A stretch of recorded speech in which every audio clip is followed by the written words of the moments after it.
अरे अरे अरे हाडे भाऊ, मित्राची इथं गेलो आणि डायरेक्ट मित्राच्या कुत्र्याने डायरेक्ट धरलं भाऊ. विषयच झाला सारा. आजच्या दिवसात सुरुवात सहज आमदाड्याची डायरेक्ट 4 वाजता झाली होती. सैराट झाले जी भाऊ, डायरेक्ट सैराट पिक्चरची शूटिंग आपल्या वावरातच झाली होती बरं का, वाळेल लिंबावर.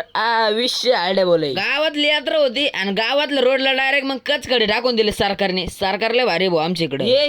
हेच हे बोल कोणते कमेंट करून सांगा लवकर. मग कावळा काय रोडच्या मध्ये येऊन कोणत्या पुरीवर लय आणत होता ते काही कळलं नाही भाऊ शेवटपर्यंत. आमच्या गावात डायरेक्ट असं हिरवगार ना भाऊ, डायरेक्ट विषय नाही. मग काय डायरेक्ट मित्राच्या इथं आलो होतो. ऑलरेडी त्याच्या इथं 2 गाड्या होत्या. कोण आलो होतो काय नको, हे कुत्र असं येड्यावरून करायला लागलो होतं. म्हणलं आता तरी काय नको. मग काय डायरेक्ट शांत बसवलं त्याला. मग डायरेक्ट निघालो रील काढायला. आम्ही 4 वाजता काबर जातो माहिती रील काढायला. फुल भारी वातावरण राहतं नाही का, सूर्य बिर्य येत राहतो खाली, त्याच्यामुळे मग असं वातावरण असल्यामुळे 1 नंबर रील येते भाऊ. अगं बयो, मला आता कळलं आमच्या गावात सुद्धा एक साईबाबाचं मंदिर आहे छोटं.